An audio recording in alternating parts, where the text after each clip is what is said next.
Hey gang, Kevin Strange here. Welcome to another edition of Strange the World. My name is Kevin Strange, and I'm joined by SHB Editor-in-Chief Sean Ferrari.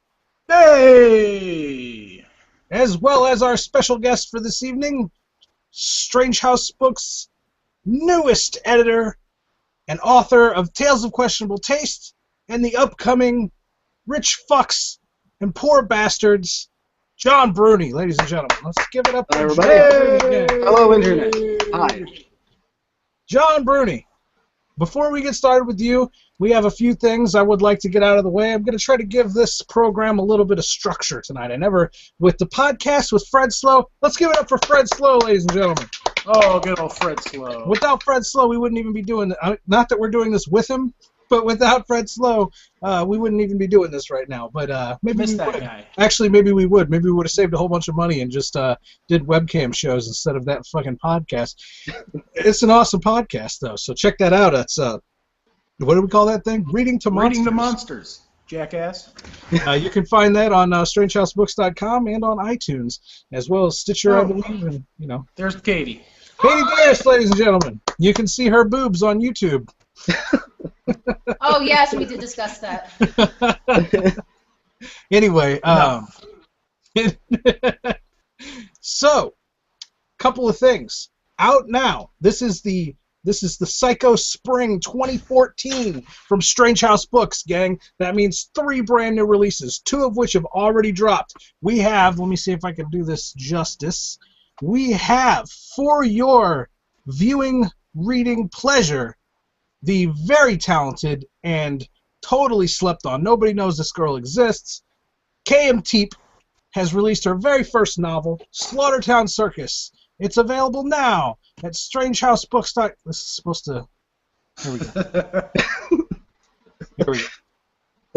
It's available now at strangehousebooks.com. This book has it all. Transvestites, amputees, cotton candy feces, deep-fried corn dog dicks, vandalism for some reason, and so much more. The paperback is only $10.99 and the Kindle is $2.99. K.M. Teep's Slaughtertown Circus. She's getting 5-star reviews out the ass, gang. Nobody knows this girl exists. She's one of the most talented writers I've ever seen. Last year, we said, write us a book, Teep, and we'll publish it. And she did. She wrote us this amazing book. It is a part of the Psycho Spring 2014 releases from Strange House Books, Slaughtertown Circus from K.M. Teep. The next item on the list, the second release, is from her boyfriend, Jesse Wheeler. The Babysitter's Club meets Goosebumps, sprinkled with a hearty dose of hardcore porn and the Animal Farm. It's The Farrowing, Jesse Wheeler's second book through Strange House. If you remember, gang, part of the October Offensive 2013 was Jesse Wheeler's Dinner at the Vomitropolis collection, and that was a crazy fucked up... I'm still, talking to the camera like it can see me.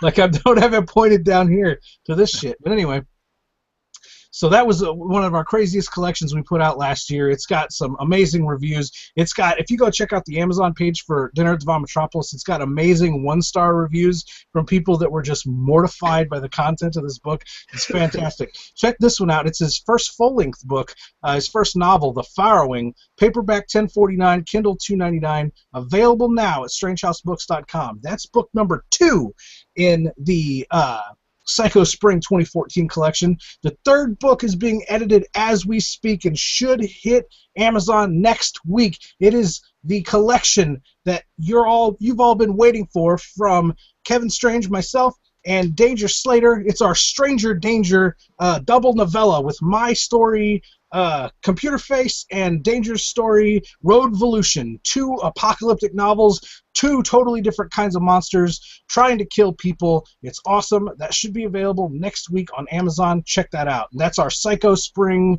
2014 release schedule, gang. Let me bring myself back here to... Let's bring me back to me. Bring me back to me. Please don't. Where's me? Hey, all right, now we're back. Okay, so we got our advertisements out of the way. That's what's been going on here at Strange House. But we have another very interesting thing. that we just started here, gang. We just started a new promotion at strangehousebooks.com called Strange Story Saturday, which has absolutely no relation to Flash Fiction Friday at bizarrocentral.com. Absolutely no connection. I didn't completely rip them off blatantly with my own Flash Fiction idea for Saturdays. Absolute coincidence. Complete coincidence, gang. But we have started a promotion where we're going to publish brand new stories from all over the bizarro world, the horror world, everything that falls under the Strange House umbrella. Stories between 500 and 1,500 words are going to start popping up on strangehousebooks.com this week. We've been doing the Strange Story Saturdays for a little over a month now, while John Bruni's been in the background collecting and editing and preparing stories for the brand new content version of Strange Story Saturdays, which, to my knowledge, starts this Saturday. Am I right on that, John Bruni? We could start this Saturday. It's definitely doable. We do have contracts for 3 stories back, so we can definitely run the first story this Saturday. I'm still waiting for several contracts back from other writers, and more importantly, I'm still waiting for more fucking submissions. We need more submissions. Nobody is submitting right now. I only had 1 this week. 1. That's what we're here to promote this week. But first of all, John Bruni, you need to tell the gang at home exactly. Hey, Sean, will you monitor the chat room? Yeah, I'm turning my computer on right now. I always forget to monitor the chat room and do the questions and stuff, and we definitely want as much interaction as possible this week, gang. So if you have your webcam ready and a Google Plus account, you're more than welcome to jump on here at some point tonight and join us via webcam. I'd really like to talk to somebody that was at Texas Frightmare with the Rooster Republic crew. If anybody, I know Seamus is usually listening to these broadcasts. I don't know if he's camera shy and doesn't want to get on, but Seamus, if you want to get on, or one of the other guys or girls wants to get on and talk about the experience you guys had over the weekend, we'll do that in the second hour, in the 11 o'clock hour, if you guys want to do that. But back to John Bruni. Sir, tell us a little bit about yourself. Well, I've been writing pretty much all my life. I used to be the editor and publisher of Tabardin, Tales of Questionable Taste, which is where the title of my book came from. I write fucked up shit. Just if it makes me cringe, then I want to be writing it. That's... Go ahead. Oh, I'm sorry. That's pretty much what I do. I'm transgressive. I'm fucked up. I write horror, just anything that strikes my fancy. So we did an interview last year for the podcast, and when we were in Chicago together for, I believe, the Flashback Weekend convention. Is that correct? That's right, Flashback. So we aired that. That's a long interview, long in-depth interview with John Bruni. I'm trying not to. I want to try tonight not to really go over that same material again for folks that already listened to the interview once. What's up, Sean Ferrari? Sorry, dude. I got off of work a little late, so I'm not quite prepared. I'm getting my headphones and my computer's starting up. I'll be good to go in just a minute. So, you had told me, John Bruni, previously in our last interview that the Hardy Boys, right? The Hardy Boys books, the mystery books, are what sort of got you involved in writing your own fiction? That's right. It was the Haunted Fort in particular. Now, how old were you when you were reading these books? Oh, wow. I must have been 5 years old, 6 years old, somewhere around there. And did you start writing fiction at that age? Yeah, actually I did. I started writing my own stories. Well, first I started, playing with whatever toys I had, making up my own stories as I go. But then I did start writing them down at a very early age. I've been doing this for a long time. Do you remember the first story you wrote? I do, actually. It's kind of embarrassing, but it's a little. Well, I used to take myself and my friends at that age, and I would put them in kind of a Hardy Boys type situation. The first one was called the Baseball Mystery, in which I think it was the catcher of a certain team gets kidnapped, and the detective boys, not the Hardy Boys, the detective boys, have to go out and find this guy and save him from being murdered or whatever it was. I don't remember what it was.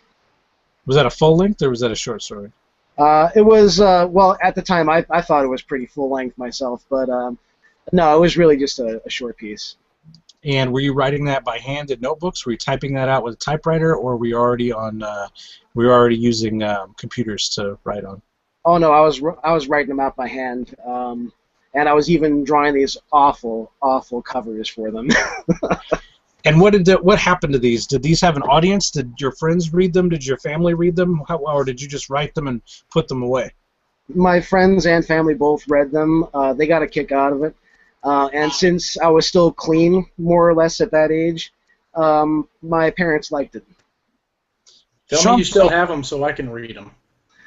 They are somewhere in here somewhere. Yeah, I don't know if I want to bring them out, though. Sean Ferrari, are you still on your phone? For one more second, yeah. I was just going to say the video quality is much better than it normally is. Oh, is it? Should I just stay on there? You know, I would say so. All right, I can do that. Monitor the chat room from the computer, but you got a much clearer audio and video from your phone. All right, I'm going to plug my headphones into there. Are you getting any echo from it or anything? Yeah, we were. All right, hold on. How's that? Sounds good. All right, John Bruni, so you're writing stories 5, 6 years old. That's right. What is that noise? What's going on? So you're writing stories 5, 6 years old. Your family, your friends are reading these in notebooks. When did you start feeling like you were writing commercially? When did you write your first story that you felt was high enough quality to submit to a literary magazine or a publisher of some sort? That would be when I was in high school. I wrote things that were inappropriate for the high school magazine, so I never really submitted anything to them. But I did have a copy of the Writer's Market, and I started sending out my stories to horror magazines, some extreme places. I remember one of the early ones was Aberrations, which I wrote these horribly pornographic, terrifying things for in my attempt to get into that magazine. I never made it. No, you I never made it. No, I failed. All right. But, so were you typing up your manuscripts and mailing them in envelopes at this point?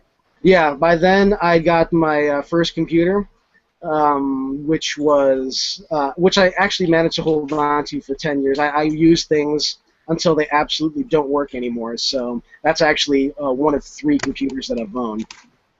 But I had a computer. I was typing them up, printing them up, and just mailing them off and spending God knows how much on postage back in the snail mail days.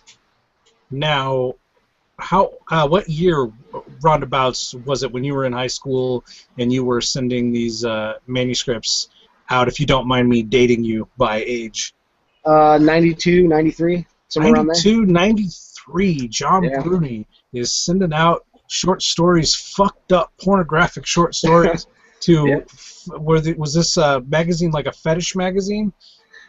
Not necessarily. It was, do you remember the magazine City Slab? No. Shoot. Not familiar. It was for literary horror, but definitely with an adult twinge to it. It's definitely not for kids. Right. Hi, Sean Ferrari. Yo. How's it going? Pretty good. We got anybody in the chat room? Teepin Pedro Provenza. Pedro Provenza. Hello, Pedro Provenza. Hello, KMT. Welcome to Strange the World. All right. So, John Bruni, you've been writing. At this point, when you start sending these manila envelopes out, how many stories would you estimate that you sent out for publication before you received your first acceptance letter? Wow, I don't know if they make numbers that high.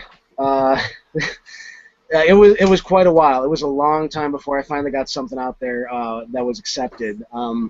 I would say maybe 5, 6 years, maybe, or somewhere around there. What, what volume of fiction, like stories, were you writing in that time? How many stories do you think you had written in that 5 or 6 years that were rejected? Oh, I must have written at least a story a week. I was just an animal back then. So several hundred attempts to get published. Oh yeah, definitely. And what kept you motivated to continue to send the manuscripts out in the mail when you continued to? Were you getting rejection letters with any kind of positive feedback, or were you hearing nothing? Mostly it was form letters, but I was getting a few things that they were saying, hey, this was a little bit good here, or that was pretty cool, but mostly just form letters. I was pretty much in the dark for the most part. I pretty much had to just knuckle down and figure out what I needed to do myself, and it was really tough, but I think I've gotten there. I hope. What kept you going in those times when you weren't getting any acceptance letters? What kept you at the computer? What kept you writing stories when you were getting rejection after rejection after rejection? Because let me little mini rant here with a question. We live in a much different age. Today, when you write a first draft of some piece of shit that's 8 pages long, Kindle, and putting a $4.99 price tag on it, and they may not sell any copies of it, but they think that they're the most successful author in the world. And this is not a knock on self-publishing at all. It's just the facts. The fact of the matter is, had you wanted to publish those early stories, there was virtually no way for you to practically do that unless you were rich. Today is a much different animal, and because of that, there are many successful self-publishers. Some of my biggest literary heroes, whether they like to call themselves self-published or not, they are. And they're my people that I look up to very much in this industry. Having said that, the not necessarily attention span, but the willingness to put in the work and the years that it takes to become a successful author has shrunk down to nothing. If you get rejected, we live in such a weird world, and it's the same thing with music. As an individual, you can spend the same amount of money and do the same amount of promotion that virtually any small press publisher is going to do for you on your own if you have the tenacity for it. My friend Brian Williams is a perfect example. The writer-director of the new film Time to Kill, starring Ellie Church. He's had several offers for contracts from distributors to put his movie out, and he hasn't accepted any of them because they aren't offering him anything he can't do for himself. And so for a really driven individual, you can publish your own material, and you don't need one of the small press guys to do. They can't do anything for you can't do for yourself. So the amount of time authors are willing to put that work in and accept rejection letter after rejection letter after rejection letter is basically nothing at this point. They basically won't accept it. If you reject an author, that author wants, "What are you doing, Sean Farrar?" Katie knocked my phone over. I'm sorry. It's always something with you. Hi. So basically what I'm trying to say is most authors these days, when they decide like, I'm a writer, they don't even accept one rejection letter. They might not even spend the time. People don't even want to wait the 6 to 8 to 9 to 10 weeks to hear back from a publisher. We've had people submit us fiction, and 3 months later it's already published, and we get an email back saying, "Oh, hey, sorry guys, my book got published elsewhere. Thanks for the opportunity." And we've had somebody on this reading it. We've been discussing cover ideas or where it would fit in our release schedule, and the dudes have already moved on and gotten it published and signed contracts for the fucking release of the book elsewhere.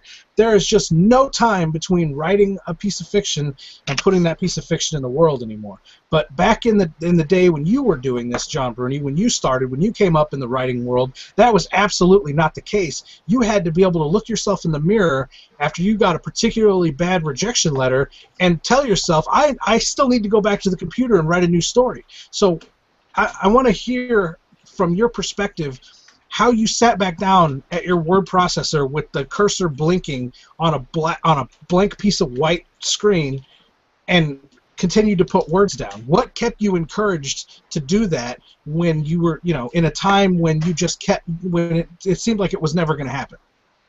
It was a certainty that I knew that I was right in what I was doing, and that I wanted people to be able to read my work, and I knew that it was just a matter of time before somebody eventually just clicked with me, and it was a moral certainty. I know that doesn't make a whole lot of sense considering the kind of person that I am, but I just knew that all I had to do was keep doing it over and over and over and over again, and eventually someone will say yes. It's kind of like the old bar bet where you bet that you can talk to 100 girls and just say, hey, want to fuck, and one of them is going to say yes. So it's pretty much like that, and I just kept going and going and going, and it happened.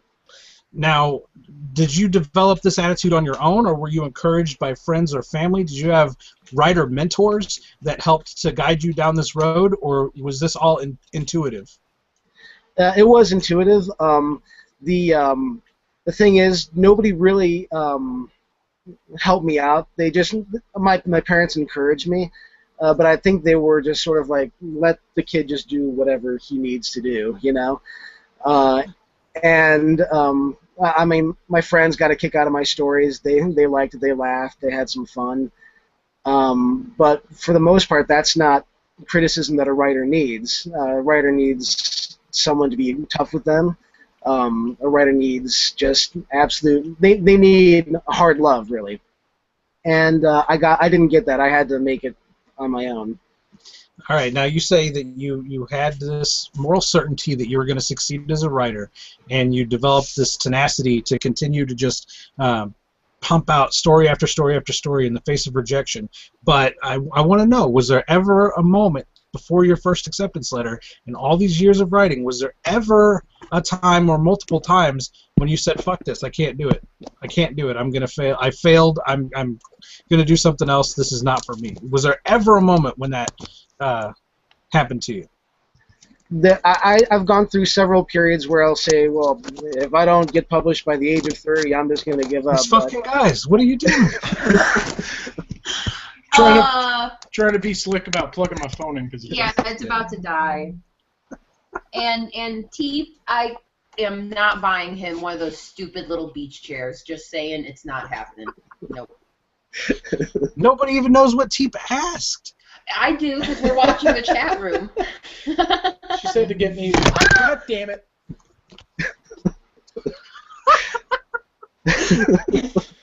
John Bruni, these motherfuckers, every time.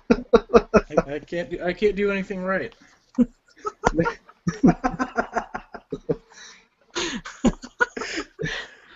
It's impossible to prop my phone up with having it plugged in because it's almost dead.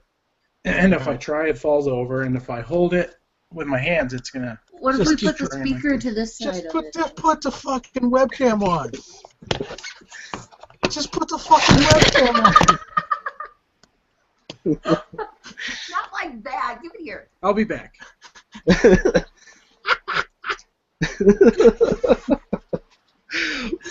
Wow. What were we even talking about, John Bruni? Oh shit. I asked you about the dark moments. You were going to tell me about the dark moments. Yeah, like I was saying, there's just I didn't have any guiding hand. I just sort of had to read and read and read and read more and learn from people like Stephen King and Clive Barker and Robert Bloch and Richard Matheson and all the greats. Just learning what they did and trying to emulate it, but at the same time make it my own.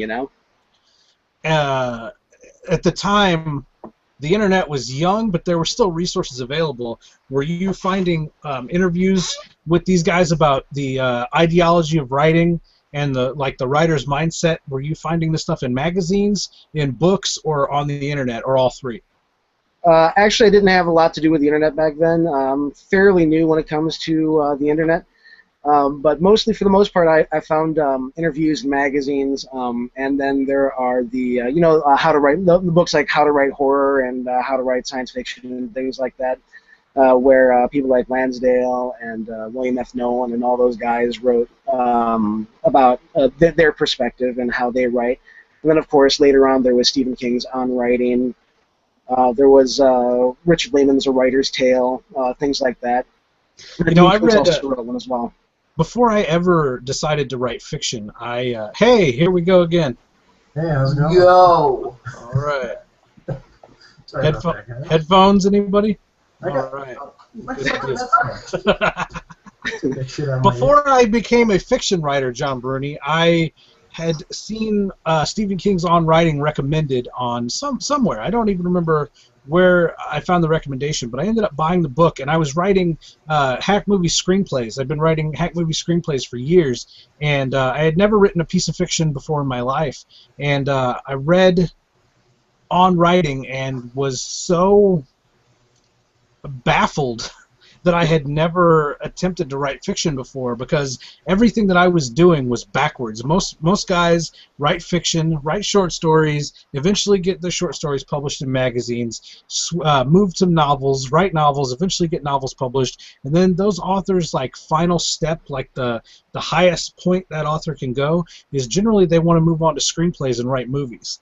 Some authors never even, never want that, never want anything to do with the screen, but a lot of writers want to be a screenwriter and write movies. I started writing movies, never having written a piece of fiction in my life, and eventually had to transition into that. And it was Stephen King's On Writing really that made me feel like I never felt like a writer before. I felt like I had to write the screenplays as just a matter of course in order to get the dialogue on paper for people like Katie and the other actors and actresses to have something to look at when we were on set to memorize their lines. Beyond that, Katie can attest, I wrote very little direction and very little detail into the scripts. The scripts were mainly almost like a play on paper. They were a feature-length movie that would be 90 minutes long would have a 40 to 60 page script.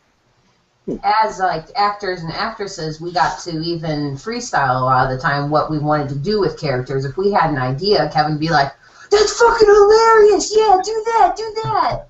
Even with the wardrobe and stuff, because I wouldn't write any detail.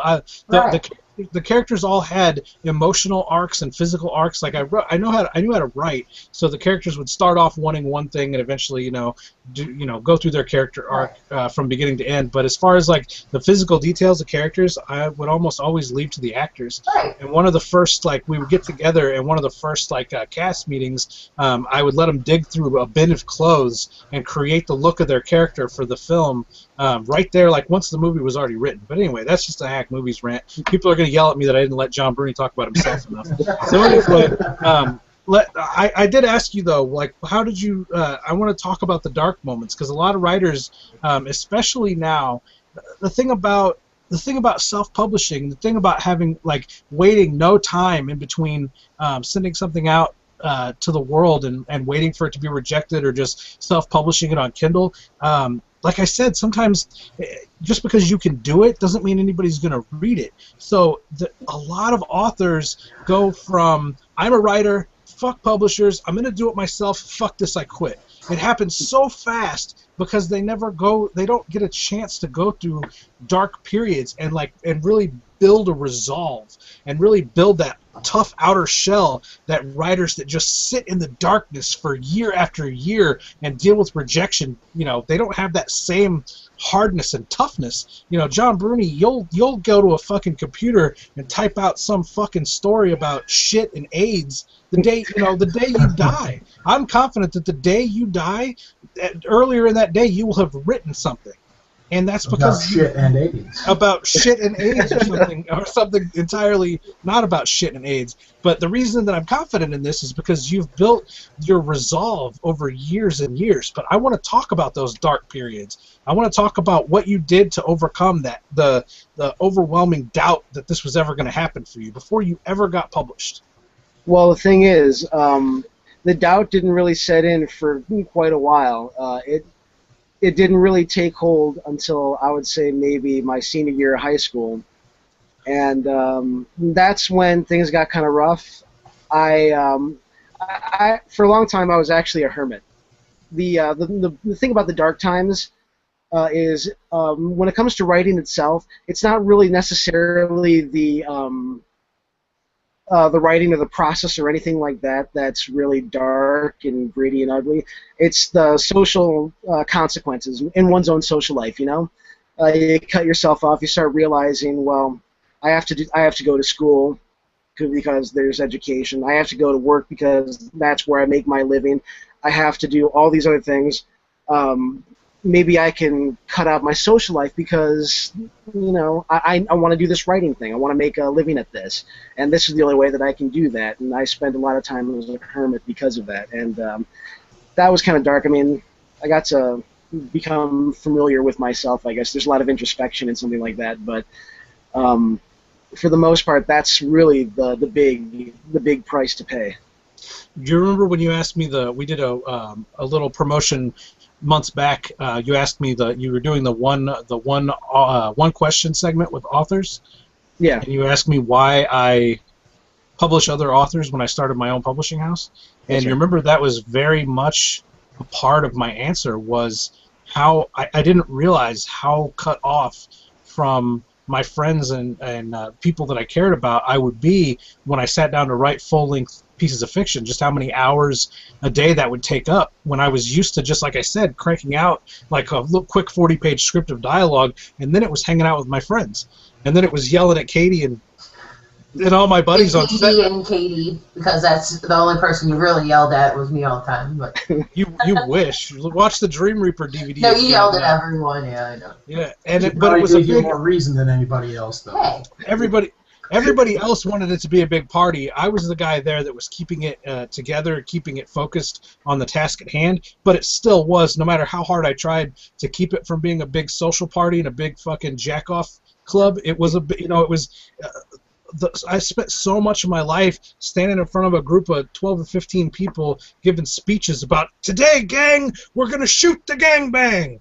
And we're going to do it great. It's going to be awesome. It's going to be the coolest scene we ever shot. When I write fiction, I can't stand up and talk to my character. I mean, I can, and I have, but it's not on a regular basis that I stand up and look at my laptop and say, okay, gang, we're going to write the gangbang today. It's such an isolated activity writing is, and the thing that makes it really special though is all those hours that you spend in front of those words and creating those worlds.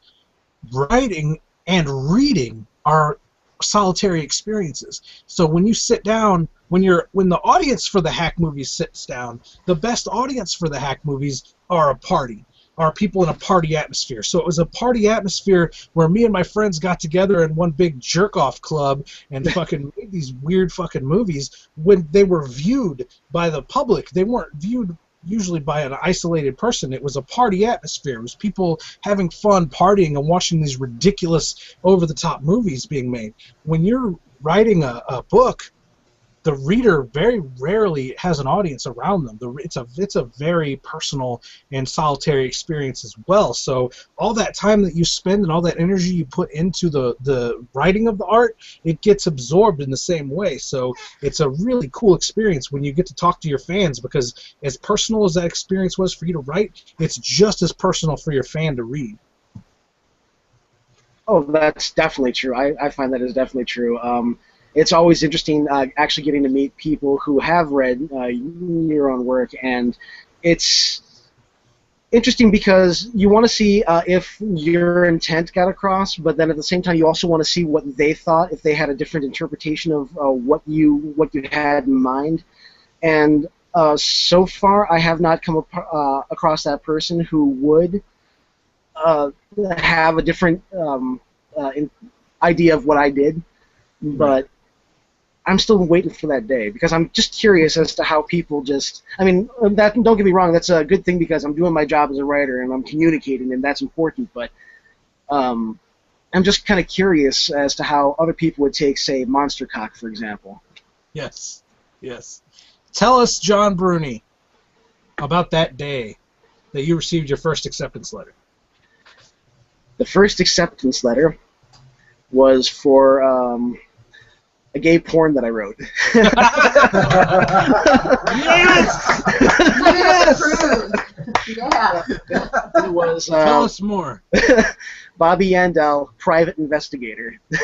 Private investigator.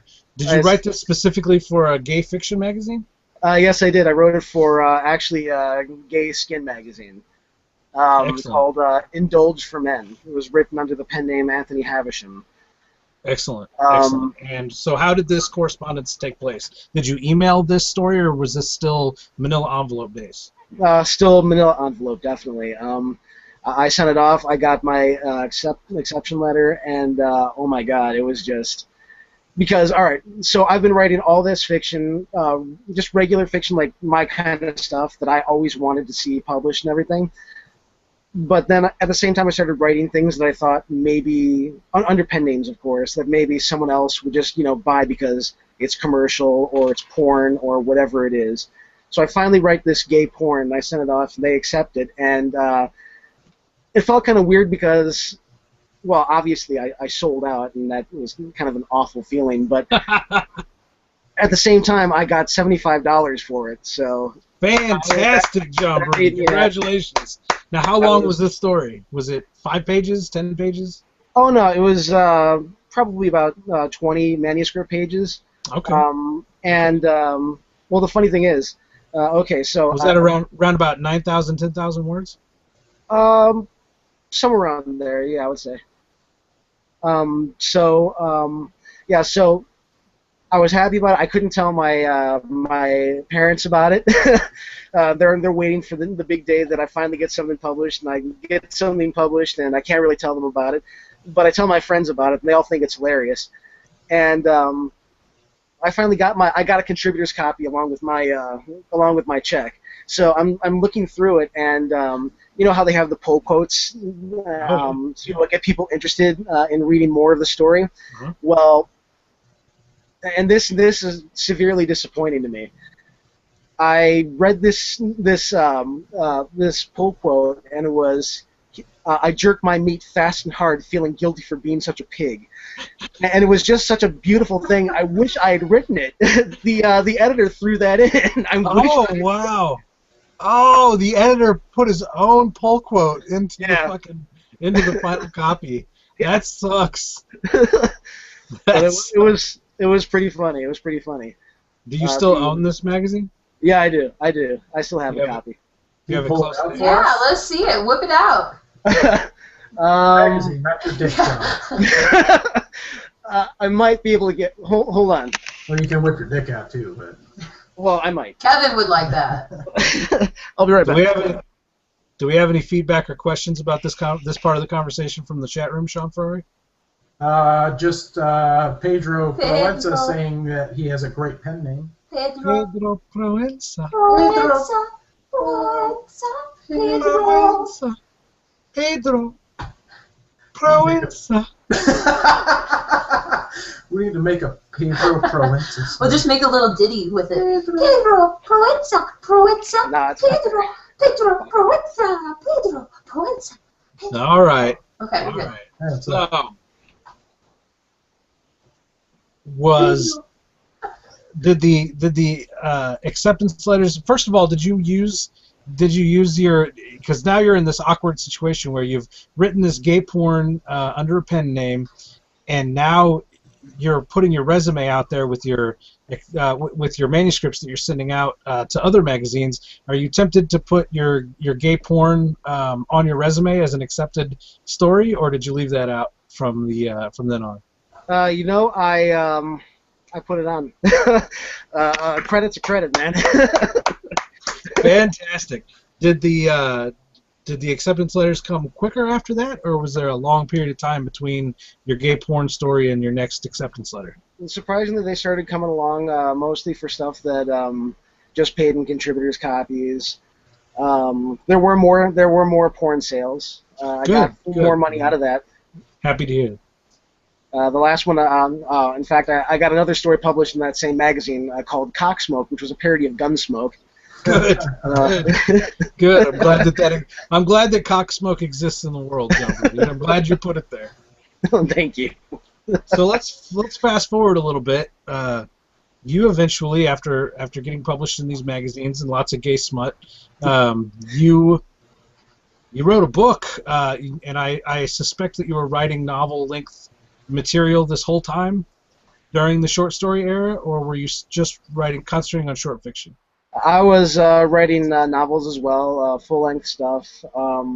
Sending it out for publication and getting rejection letters for the full-length stuff too? Oh yeah, yeah. Actually the closest I ever came to getting published in that era with one of my novels, that is, was actually for the second novel-length thing that I wrote, which I'd sent to, because I have huge balls on me, I sent it to Random House, and they actually it was the usual submission package, the sample chapters and the synopsis and everything like that. But then they sent back a letter asking to see the rest of it, and that made me very happy. That's a big day. That's a big day for Random House to ask for it, to even acknowledge that you sent them a package is a big day. They rejected it though. How long did it take after you sent the full manuscript to get the rejection letter? About a month. Took about a month. Yeah. Do you see how in a different era how much tenacity it really took to be a writer? It just doesn't. The world just doesn't exist anymore. You know, our buddy KM Teep is a perfect example. She's sitting in the chat room right now, listening to this. You know, we talked. She submitted some shorter stuff to us, and I saw a very strong voice in this girl, and a very sharp-witted, great dialogue writer, and just a voice that just popped out of the page at you. When you read a KM Teep story, I mean, you knew what you were reading immediately. And you know, we talked, we communicated about her writing a full-length project, and less than a year later, it's published. That just didn't. That's not the kind of stuff that happened back then, John Bruni, did it? No, absolutely not. It was a time-consuming process. But you did eventually get a novel published. Tell us about that. It took me a long time. In fact, the novel is, I think, 2 years old now. It was a crime novel called Strip, about a group of criminals, really mismatched criminals. They try to take down a strip club in a heist, and things go horribly wrong. And that novel also made the rounds. I was sending it to all sorts of places. And it takes so long because, you know, nobody wants simultaneous submissions. So which is what we talked about earlier. We continued to, even when we put super big on our submissions page, no simultaneous submissions, fuck you, we still have people send us emails going, oh yeah, well fuck you, this got accepted elsewhere, so suck my dick, Kevin Strange, you're an asshole anyway. Kevin Strange ain't shit. You ain't shit, son.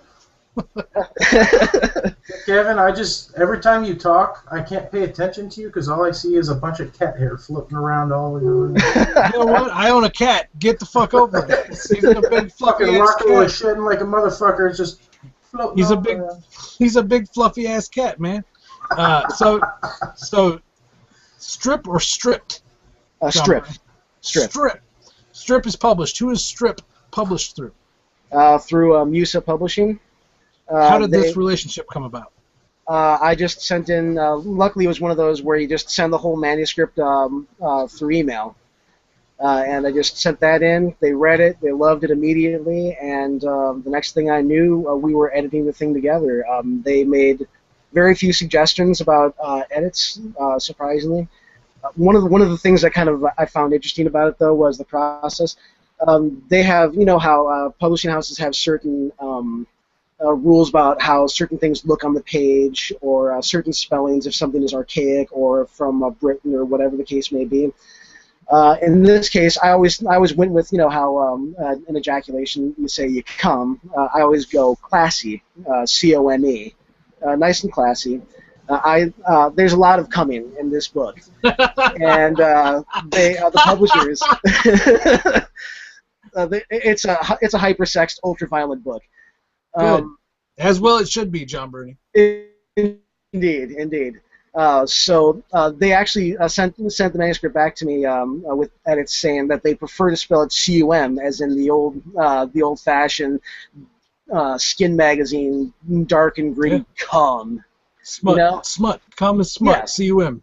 Exactly. Smut. Exactly.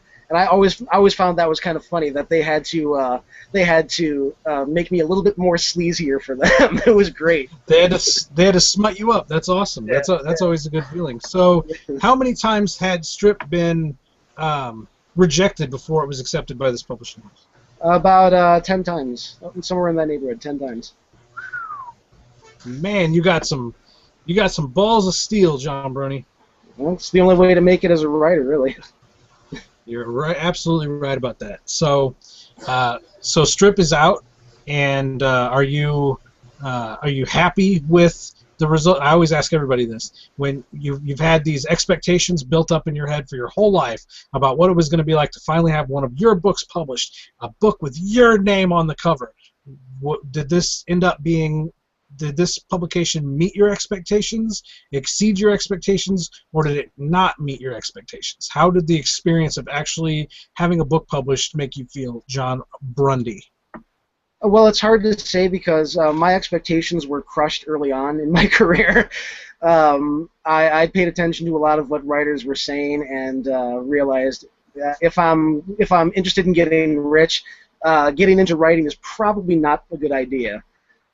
So I wasn't expecting a big payday. So I just wanted people to read my book, you know. And for the most part, I found it very. It met my expectations in many ways. For example, one of my favorite things is that this book actually has parental warning on it.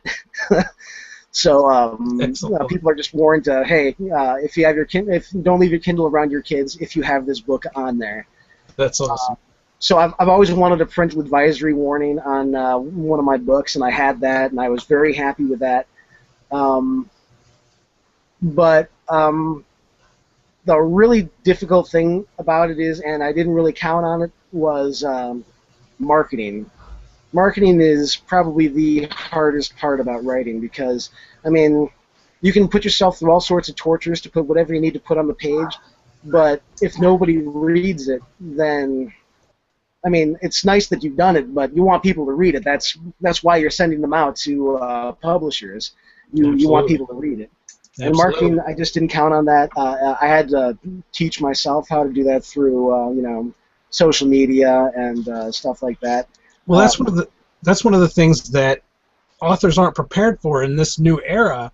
Is the publisher can only do half the work. No matter how much work a publisher does, if a publisher has a $100,000 marketing budget for your book, you still have to be the voice and the face of that book, which means whatever they spent that $100,000 on, be it billboards or be it interviews in magazines or television or radio or whatever the case may be, whether it be a book signing tour, those are getting less and less as there aren't a lot of bookstores left to do signings in. They've become like local things. People don't go on a lot of book signing tours anymore. They sign at the last remaining indie bookstore in their town or whatever. But that job falls on the writer's shoulders, and a lot of guys and girls that write, like you said, it's such an isolated activity that they become hermits. And when the light of day shines on them again, and now they're expected to be a quasi celebrity, a lot of them, they're very reluctant about it, and they say, well, you're the publisher, you're taking the money for this book, you do the job. And the sad fact of the matter is, if the author isn't there to promote the work, the book doesn't sell, no matter how much money gets put into it. No matter how much of a cut the publisher or the author gets out of it, if the author isn't willing to do the work, there's not a book sale. There just isn't. We live in a world where people join Twitter so that they can get retweeted by celebrities. As an author, you have to be that celebrity. You have to be that guy retweeting your fans, because that's the expectations the general public has of any celebrity, whether it be a writer, a golfer, a freaking celloist. You have to be willing to interact with the public through social media and other methods as well, like this podcast, for example, or vidcast. If you're not willing to do that, you're not gonna sell books. Absolutely, you're right. I just kind of wish that they had put some effort into marketing. They didn't. They put nothing into it. It was all me. What I did, I had to do all the legwork. I had to go out and I was looking for magazines that publish similar things and send them PDFs of the novel to see if I can get a review in there. Send it out to bloggers or anyone who would listen to me. So I had to take the initiative to do all that. Put together a couple of ad campaigns that cost me money, and well, it pumped me up a little bit, but I don't know how well it did in the long run. But I think I got more attention out of the PDFs that I sent out. Yeah, I mean, and that's, the more you do it, the better you'll get at it, and then that argument that a lot of self-published authors make becomes bigger and bigger, a bigger and bigger question mark in front of you in this new era of writing is, what do I need that publisher for anyway? If I'm going to be doing all this myself, the cost of the creation of the book, not really that much money considering, and you really have to, there has to be a particular reason. You have to have a particular goal in mind when you go after being published, especially through a small press publishing house like Strange House. We have a family of authors that all interact together, and we all try to help each other promote each other's work. So it's like a hive mind and like a collaboration of promotion, and that's really all we have to offer. We can't do anything more than you can do. I make PDFs of the books and send them out just like you do. It's not any. They're not going to listen to me any more than they're going to listen to you. As far as bloggers and different review sites and stuff, they don't care if they're getting that book from the publisher or whether they're getting that book from the author. They really don't. That's true. I think I lucked out a little bit because I had so many writing credits that I didn't create myself. So I actually I was published in Shroud magazine once, and that's a pretty big name right now. I made the rounds pretty well. I got into Cthulhu Sex magazine, and those are recognizable names, and luckily people paid attention to me because of that. And I think maybe that's why so many writers now who are just sending out their first drafts to as PDFs to magazine for review, why they're just not succeeding just as well. You have to put the legwork in. You have to be willing.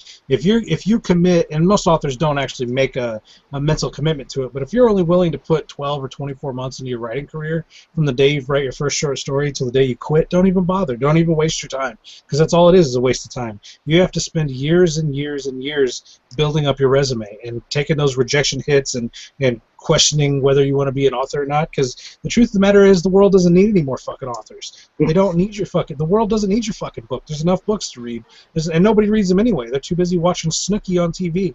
They're too busy watching the fucking celebrity, they don't even watch regular people get eliminated from reality shows anymore. Now they just recycle celebrities on reality shows and eliminate them. It's a sickening world, and the world doesn't want you in it. You have to force your way into it. You have to fucking pound on the walls and scream, "I belong here! I belong here!" and 90% of the time, people are just going to open their windows and say, "Shut the fuck up!" And it's that 10% of people that are like, "What are you out there saying? Just tell me, so you shut up." And that's the fucking unfortunate world we live in. There's some more cat hair for you, Sean Ferrari. Yeah, there's no shortage of that. So, tell us, John Bruni, we're working up on an hour, and we haven't even talked about the big news. We haven't even talked about the stuff that I brought you on the podcast to talk about yet. Do you want to go longer, or do you want to wrap it up? Oh, I can keep going. So let's talk about then. We'll go.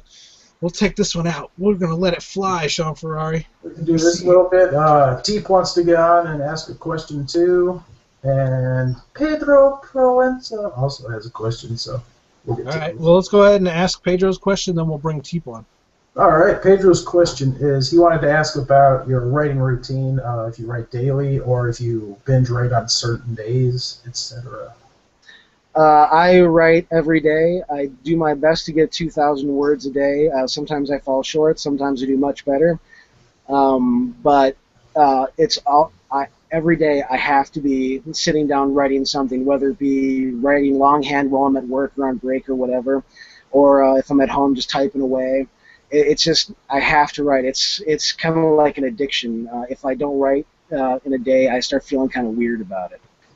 Do you try to set aside like certain times? Like, do you wake up in the morning and you want to do it then? Do you like to do it like before bed? When would you prefer to do it? Like you said, sometimes you just do it at work or something. But when do you prefer to do it? I usually like to do it. I work, I get home, and then I work out, and then I like to just after I eat, I like to just do my writing then. But I'll get it in whenever I can. Interesting. Our last guest, Danger Slater, author of Dangerama and the upcoming Stranger Danger, he likes to write in the morning before anything else happens during the day because he likes to say that the world doesn't exist until after he's done writing. He doesn't have to worry about anything. Nothing has started yet other than a cup of coffee and his word processor. And you let the whole weight of the day finish with you. All the stresses, all the dumbass nonsense, traffic to work, bullshit boss nonsense, traffic on the way home from work, burning your dinner, yelling at your cat. Then you're gonna sit down and that's when you write fiction. Are you relaxing? Is that your release to end the day? Is that how you? I don't know if I'd call it a release, but I'd definitely say that it's something to look forward to, something to help me get through traffic and burning food and yelling at my non-existent cat. But I really couldn't do it in the morning. In the morning, I'm just too fucking miserable. I hate everything.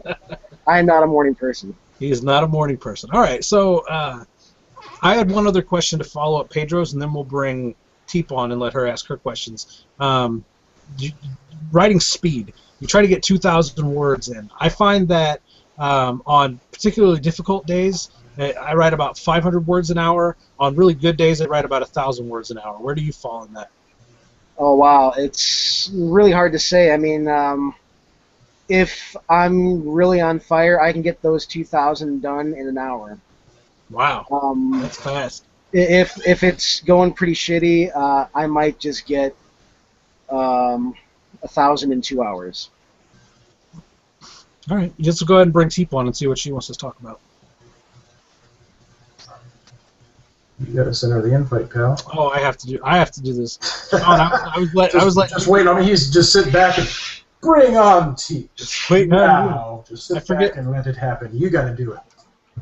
I forget what her. Oh, there she is.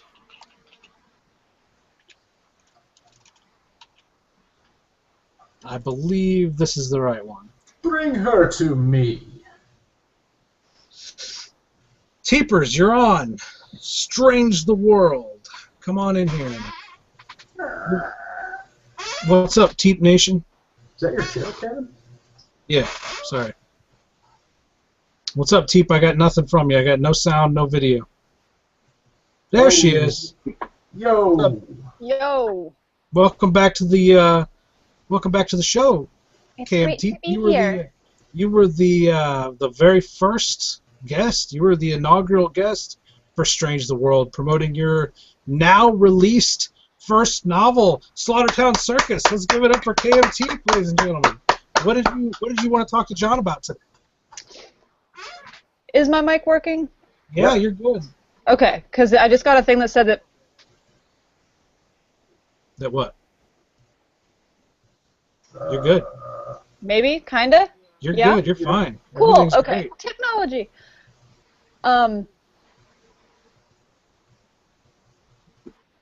Hey. You keep stopping, but we hear you loud and clear. We hear you. You're good. Say something.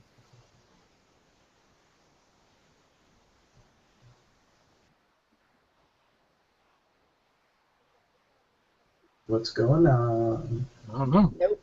So, Whoa. my mic has been doing this. I think it's my whole computer. Nope. Oh. Interesting. All right. Well, I'll reinvite. I don't know what that was. It's funny when it's happening to somebody else. She was like, hold it, gone. All right, I'm gonna get Teep back in here. Let's talk about, in the meantime, when she's coming back, let's talk about your second published piece of work, John Bruni. Tales of Questionable Taste?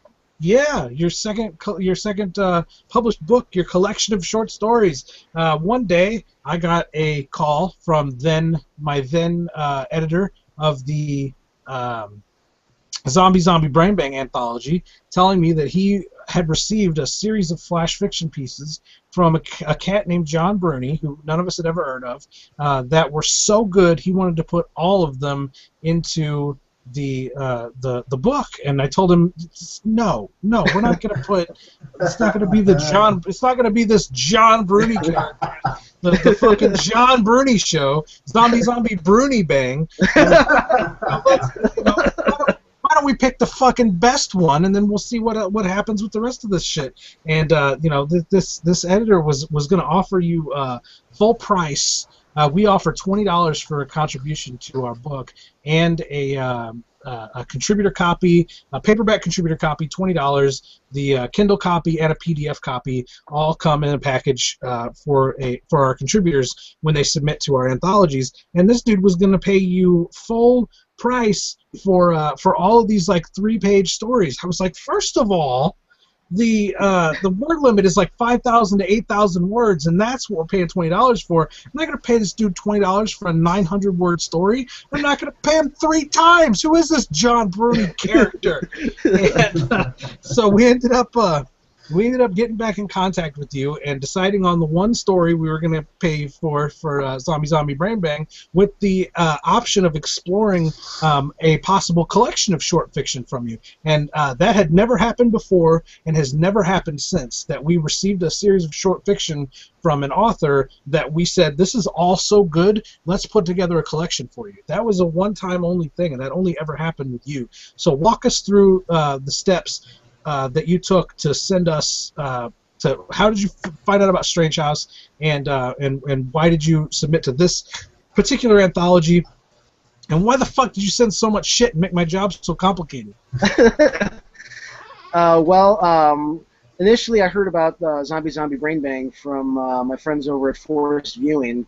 I believe it was Jory who put out the announcement saying that Strange House is looking for zombie stories, and I hadn't written zombie stories in a while, and I'd written a query letter to the editor saying that I had these flash fiction pieces. I wasn't sure if he'd be interested in them. I also had another piece that was reprint.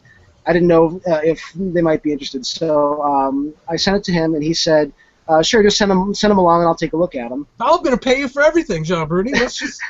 We'll take it all. You got some more stuff? We've just got money out the fucking ass, John Bruni. I wouldn't have minded. He responded very favorably to the stories that I sent, and then we wound up doing the whole thing with just Pack Rat, and I was happy with that. I was satisfied. I love Pack Rat. Pack Rat's a great story. And then I waited, and then I realized that I didn't have to wait all that long for this one to come out. Usually I get accepted to an anthology. It's coming out like a year later or maybe even longer, but this one came out. Or maybe not at all. Maybe, yeah, true. Maybe not at all. I was going to add something to add there, but I forget what exactly it was. Go ahead. So I got the anthology, and one of my favorite things to do is whenever I get an anthology that I'm in, I like to read it and find out who's the best writer in there. This time it was not me. I was shocked because each and every single one of the stories in there was good. There's some cool with stuff in there. With an anthology, you expect at least one story to suck, but all of them were winners. It was the first time I've ever been in an anthology with exclusively made up of winners. Thank you very much. I appreciate that. That's a huge compliment coming from you, because I know how well read you are and how many of these things how many times you've been through this process. But that was also the first story that we accepted from KMT, who has disappeared in the weirdest way. Weirdest way. Is she gone from the chat room too, Sean? She's there. She said there was like a weird delay for her, and that her computer's acting up. She said she might be back. Okay, Teep, whatever you say. So we accepted her story flush, and that was this fucking Sean. It's always something. What? Are we sponsored by McDonald's now? You got fucking people dancing around making noise behind you. You guys your friend Katie. You guys gonna sit there and eat while we're on the fucking podcast? No, she brought food and she figured that she would share that with everybody. She's gonna sit down and fucking eat it right now on fucking camera. I promise you. No, she's gonna eat it in the other room. Sounds like. Of sauces. And she's gonna close the door too because they're watching TV all out. And savor it. Okay, good.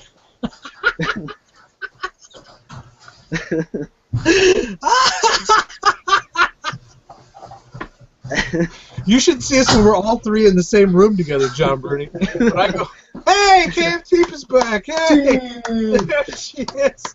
Welcome back. I was just talking about how we our first experience with John Bruni when we accepted his story Pack Rat for the Zombie Brain Bang anthology is also the first time we accepted a story from KMT when we accepted your story Flush for the anthology, and you guys sort of came into Strange House at the same time. Indeed, we did. It was a great book. It was an amazing book. It was the absolute best anthology I'd actually been a part of up to that point. Hey, let's give it up for the absolute best anthology. All right. That's going on the cover, right? Point, yeah, that's going on the cover now. The absolute best anthology I've ever been a part of. In the world. In the world! So, you guys can hear me on this? Absolutely. I know that's fine. weird. Everything's fine. It's all fine. God damn it! That was her iPad. She said she was having problems with Jessica earlier, and now she's on her iPad, and apparently her iPad's a fucker too. I don't know. Let me invite her back again. I don't know if she can come in. Like, I don't know if I'm sending these out. See, ladies and gentlemen at home, the easier technology becomes, the more complicated it is. Like, we're all literally sitting in our houses right now talking to each other in real time, and it's so hard. It's so difficult. So, John Bruni, you found out about us through forced viewing, which had to have been from my interview that I did with Jory and Jason through forced viewing. We met at a horror convention in Chicago, and they posted my they fucking transcribed it, man. I sat there drunk talking like I talk. You guys know how much I talk. You know how many words I have to say to express any particular thought. And they fucking transcribed this shit. They typed it up and put it on their website. And one of the things we did was we were in the middle of our call for submissions for the Zombie Brain Bang anthology. So that's so that connection led to the John Bruni connection, and we explained the process then from jumping from Zombie Brain Bang into Tales of Questionable Taste. That's right. Actually, I was the editor mentioned earlier that he wanted either a collection of short stories from me or a longer piece, like a novel from me. So I sent both options. I wasn't really familiar with Strange House just yet. And the novel that I sent really wasn't, I don't think it would have been a good fit with the company. But definitely the short stories, I didn't know what I should send, so I just gathered together pretty much, well, not necessarily all the stories that I'd published, but quite a few of them. And I just decided I'll send the whole thing. If they don't like some stories, they can cut things out. Half the stories wound up getting cut out because it was too fucking long. It was just it was an enormous amount of work, and the editor at the time, the guy, it was really one of the only pieces of fiction. He handled his brother's fiction, and then he handled Tales of Questionable Taste. He never really handled anything that closely. Again, was Don Noble, the guy who runs Riot Forge now at riotforgestudios.com, is his publishing house now. He broke off from Strange House about midway through the year 2013. But one of his main contributions at Strange House was actually putting together this collection for you, John Bruni, and that's Don Noble. So he came to me and was like, should we just put all this stuff out? I was like, dude, I did the math. I was like, it's going to be like a 400-page book. No, I don't want to put a 400-page book of this John Bruni character stories. How good can this guy possibly be that you guys keep trying to do this crazy shit to me? So he personally went through. It was he spent a lot of time on your book, and he read through everything, picked the stories that he wanted, to put in the collection, and took out the rest, and then you guys came to an agreement, and we found the cover artist. I remember Don said that he felt closest to the story Monster Cock is what the cover should be, of the fat naked man having sex with the world, having sex with the sun, and looking over his shoulder at the world.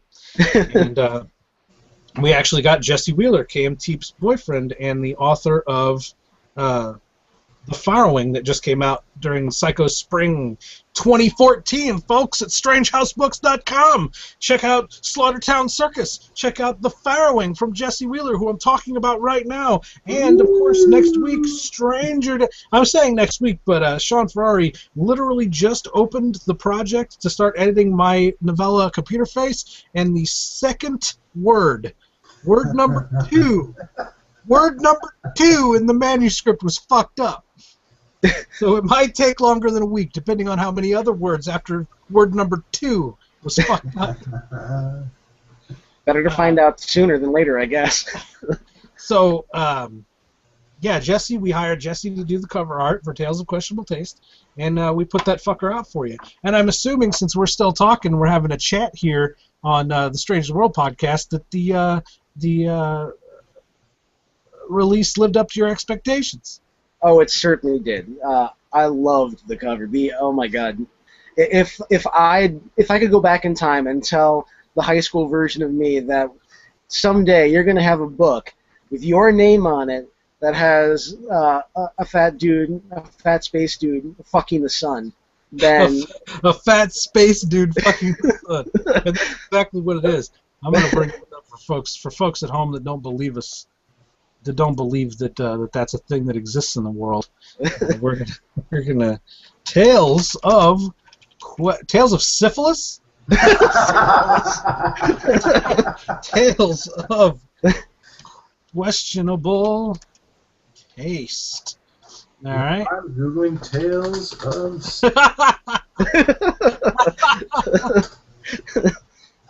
All right, ladies and gentlemen, let me flip this here, and there it is. There it is, folks. In all of its John Bruni. beautiful fucking glory. I love that. Questionable taste. Look at the little butt. Big dude, little butt. I would think that I was the cover artist here, because obviously my arms are pythons like that. But I don't have that. I don't have that luscious mane. He's like. Or that perfect round ass. He's like Zeus. He's like, but he's had too many cheeseburgers. He's like Zeus up here, but he's had too many cheeseburgers down here. His dick is coming all the way out up here for some reason. I don't know what this part here is about, but anyway, we're let's get back to the am I back? Am I back? No. Am I back? Getting there. Am I back? All right. There we are. All right. So anyway, so we did that, John Bruni. We put that book out, and what were your thoughts? My thoughts were, well, first of all, I received my copy and I held it in my hand.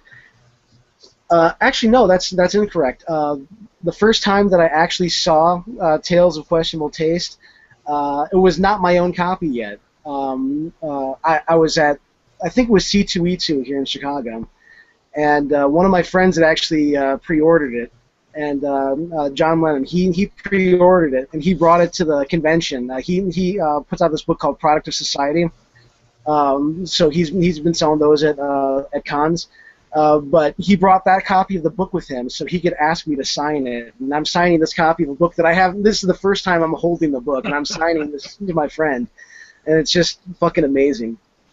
But then I got my own copy, and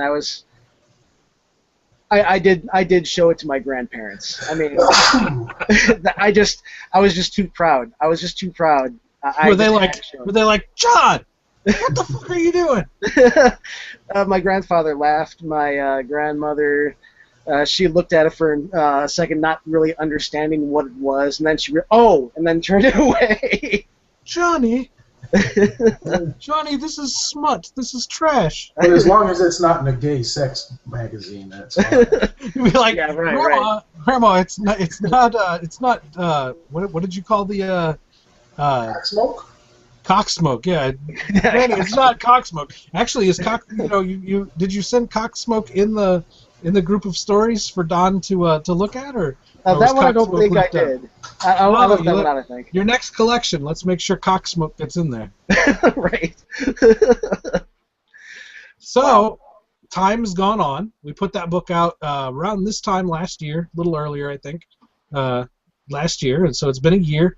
Tales of Questionable Taste is a year old. You've submitted some amazing fiction to us in the meantime. Since then, you've released one of my favorite short stories that I've read in any of our anthologies, which is The Knot That Binds. The Knot That Binds, John Bruni. You actually you wrote the story, and it that was for the which fucking anthology is that? Strange Fucking Stories. Strange Fucking Stories, yeah. And you sent it to us. The ceiling on our word count was 8,000 words. You told me you were having trouble with it and sent it to me as 8,000 words, and I liked it so much. I remember emailing you and saying, "Hey, how long was the unedited version?" You were like 10,000 something words. I was like, "Why don't you send that in?" So we published the full version of. We did publish the full version, didn't we, John Bruni? Actually, no. It wasn't the full version.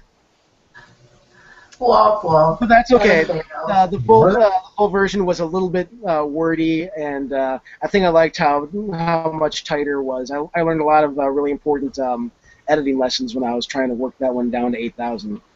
John, we can only do what we can only do. You know what I'm saying? These hands are the hands of man, not the hands of God. Sometimes I publish the 8,000 word version of the 10,000 word manuscript you intended to send me. It worked out, though. It was fine. It was fine. So now it's time for us to put out a new book by John Bruni. First of all, let's do this in order. We're going to talk about your new book last. The first thing is we have a new announcement to make, ladies and gentlemen at home. We have a new announcement to make for Strange Sex 2. Strange Sex 2, our sequel to our best-selling book ever, the best-selling book we've ever published. It was the very first book we ever published, Strange Sex. We're putting out a number 2. We're putting it out in July. We've already announced that we have contributors such as Tiffany Scandal. Who else is in this book, Sean Ferrari? Rich Bottles Jr. We've already announced Rich Bottles Jr. Didn't we announce one more? MP Johnson. We announced MP Johnson is in this book. That's 3 Kevin authors that are in this book. We don't know if I'm in there yet. Did you like Holy Matrimony? I Sean Ferrari, already or is accepted that that one. That's good. You accepted that one? We got Kevin Strange. Is that 4 or 5? I lost count. 4. We got 4 authors. We're about to add a 5th author to the lineup of Strange Sex 2, gang. This is an exclusive Strange House Books announcement. We would like to formally congratulate John Bruni for being in this collection. Thank you. So the next thing I want to discuss is that I decided to blatantly rip off BizarroCentral.com's Flash Fiction Friday with Strange Story Saturdays, and we decided we've been wanting. Sean and I have been talking for a long time about bringing in John Bruni as an assistant editor to editor-in-chief Sean Ferrari to help with our workload increases exponentially year after year as more and more manuscripts come in, and we have to decide what we're going to publish and what we're not. And with this undertaking, Sean is full-time publishing 12+ books a year from Strange House Books. So we knew if we were going to do something like something along the lines of Strange Story Saturdays, Sean himself wasn't going to be able to handle that workload in addition to the other responsibilities that he has at Strange House. So we asked John Bruni if he would like to. Hey, KMT's back, ladies and gentlemen. Welcome back, KMT. Maybe. We don't know yet. Well, I have about gremlins. 15 seconds. I have some serious gremlins, so bear with me, guys. I'm sorry for whatever I interrupted. After midnight? 9, 8, About 7, midnight. 6, 5. Don't count it down, dude. Don't count it down. Don't count it down. I'm sorry I interrupt you guys. Keep going. So we decided to bring John Bruni in to be the editor of the Strange Story Saturdays. So congratulations, John Bruni. Thank you. He accepted his position at Strange House Books, and he is now an editor officially here at Strange House Books. Now tell us, John Bruni, a little bit about Strange Story Saturdays, which we may or may not be officially kicking off this weekend. Strange Story Saturdays. We are looking for all of you to send us fucked up flash fiction, horror, bizarro. If it's strange, we'll look at it. Shit like Cocksmoke. Cocksmoke might be a bit too long for that one. But we're looking for flash fiction up to 1,500 words. Send us whatever. I'm being told, by the way, that 1,500 words is not flash fiction. Kevin Strange, you go suck on a dick. That's a short story. Flash fiction is 500 words. I fucking sorry. It's not called Flash Fiction Saturday. Kevin Strange is angsty, ladies and gentlemen. So we're Marita's getting them all antsy. They go right to his head. The strawberries, I haven't had any tonight. I have empty. I have them. Long-lasting effects. I have them, but I haven't had any tonight. Go ahead, John Bruni. What else? What are we doing? Tell us about Strange Story Saturdays. So yeah, if you have something, a story that you're kind of embarrassed to send anywhere else because it's so fucked up and features, I don't know, whatever gets you hard, just send it to us, I guess. If it's fucked, whatever gets you soft. Oh. Well, actually, you never know. You never know. If it's strange, if it's fucked up, if it's nasty, I want to see it. Check it out, John Bruni. I decided, and I had a long talk with Sean Ferrari about this. I wasn't sure if I was going to do it or not, because I kind of felt like it was deceitful and like you wouldn't be able to trust me after this. But I decided one day, on my way home from work, I was like, I'm going to write a flash fiction piece for Strange Story Saturdays. We published one of my stories, but it was like 2,500 words a few weeks ago. But I wanted to, honest to God, do a flash fiction piece no longer than 1,500 words, because I've never written a story that short, and I wanted to send this to you and as a submission and say, don't worry about the fact that I'm the head honcho of Strange House Books. That doesn't matter. Judge this on the merits of the story. And then I thought maybe I'll just call myself something else and make up an email address and send this in and have John Bruni fucking reject me and tell me it's a piece of shit and he won't know it's me. But then I thought, if I'm like, hey, John Bruni, that was me, he's never gonna look at another submission the same way again. Every time he gets a submission, he's gonna be like, this sucks. Is it Kevin fucking with me again? So I decided. I am not gonna lie. I seriously consider doing that myself, Kevin. See, I don't want to be this. I want him to be able to trust me. I have to, it's a very the publishing world is a very precarious place, and it's full of a lot of cunts, and it's very easy to mostly male cunts, by the way, and it's very easy to lose that trust and for people to think you're just a complete asshole for whatever reason. So the fact that John Bruni even wants to work for me, the fact that John Bruni even wants to do this Strange Story Saturday thing, I don't want to break that trust. So I did. I wrote a story called The Whale Farts. And it ended up being 3,000 words. I couldn't do it. I couldn't write it out to be 1,500 words. But I think you would have rejected it anyway. And here's why I think so. Because last night, was it last night or the night before, Teep, that you asked me where you could read the story?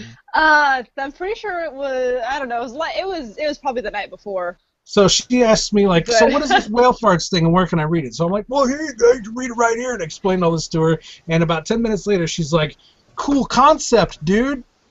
That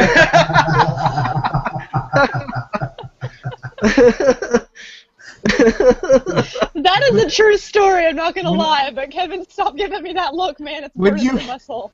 When you hear cool concept, dude, that's not the same. I didn't say it was a cool concept. I did not say it was cool. I said it was an interesting concept. Interesting concept. That is different, gang. Interesting, she says. That is different than good story, bro. Cool story, dude. That's interesting concept. That's saying, I like the idea of a story about whale farts, not necessarily the one you wrote. It was actually a good story, because seriously, like, as soon as I was actually giving you feedback as I was reading it. It's very different from what I'm used to from you. It was interesting. Interesting concept. Put your Kevin eyes Strange. back in your face, Kevin. Oh my I was God. about to say, at least she didn't say it was interesting. And there it is. Oh my God. How many times did you counted the farts? There are 21 farts. Okay, when I say there are 21 farts, I mean like Kevin Strange uses the word fart or farts 21 times in 9 pages. Like, that is a record. I think that deserves Let's give it up for 21 serious farts applause. and 9 for pages. 21 farts, in 9 yeah. pages. So I may have failed to write you a story, a flash fiction piece for Strange Story Saturdays, John Bruni, but I did come up with one hell of an interesting concept. Dude, And read poss- it anyway. And seriously, And possibly, Kevin, I've been on this like super, like, I am super bored nowadays, so I'm like drawing pictures on my iPad and stuff, and I was like this close to drawing a fart. you should Like, with, have. like, the little crown. Do it. I'll do Draw it. what- I'll yes. totally Draw- do it. what is I'll his do it name? with, like, the King- little crown. Draw King Henrique. I will draw King Henrique. And how do you pronounce that? Is it like Kute or something? It's Couteau. See, I know this Princess guy. I know this Couteau. guy. His Okay. name is Henrique Couteau. He's a filmmaker. He's a filmmaker out of, I believe he lives in Pennsylvania. You named And I- farts after him. I named the fucking king after Henrique Couteau. So it's King Henrique and Princess Couteau. My stomach hurts so bad right now. Oh, Kevin. Oh, Kevin. What you said, we have 3 accepted pieces that we have had contracts returned for Strange Story Saturdays, right, John Bruni? That's right. Would you like to formally announce those 3 stories and their authors? Would you like to break some news on this edition of Strange the World, which it's a vidcast that has a very interesting concept? Shut the fuck up, Kevin. Oh my God. See what happens in Indianapolis. Just wait. Just wait. Ooh. Threat. What? Sorry. Continue, John. Have the floor. You have it. It's yours. Actually, I'll announce one of them. Because you pretty much know who it's going to be. It's going to be Rich Bottles Jr. Rich Bottles! Yeah! He gets a flash. I didn't even know that, so that's awesome news to me too. Is that the submission I read from? No. Teep brought up an interesting point a moment ago. We are going to be joined by KM Teep at Indianapolis Days of the Dead, which takes place, is it June 21st through the 23rd? When is it, Teep? Absolutely not. It's the 27th through the 29th. The 27th to the 29th of June in Indianapolis, Indiana. You can look up Days plural. It's more than one day. daysofthedead.net, gang, and click on Indianapolis. And you are going to be joined by the Strange House Books booth, KM Teep, possibly Jesse Wheeler, I'm trying. Possibly MP Johnson. MP Johnson, who has been, he just released a book through Eraserhead Press. By the way, the Eraserhead Press and the Deadite Press crew are in Portland this weekend for the World Horror Con. Let's give it up for the World Horror Con crew and what they're doing up in Portland. This Rose O'Keefe, who owns Eraserhead Press, she's actually coordinating the entire literary portion of World Horror Con. And if you know anything about World Horror Con, it's basically a literary extravaganza. Like, it's a big fucking deal in the publishing world, and they hold the Bram Stoker Awards at the World Horror Con. I'm not sure if they're actually doing the dinner up in Portland. It's really weird. Like the Horror Writers Association, the HWA, owns the Stoker Awards, but they almost always have them at World Horror Con. It's like a separate event. I'm not sure if that's going on this weekend or not, but the Horror Writers Association, that's like that's the Bram Stoker Awards, is that right? Yeah.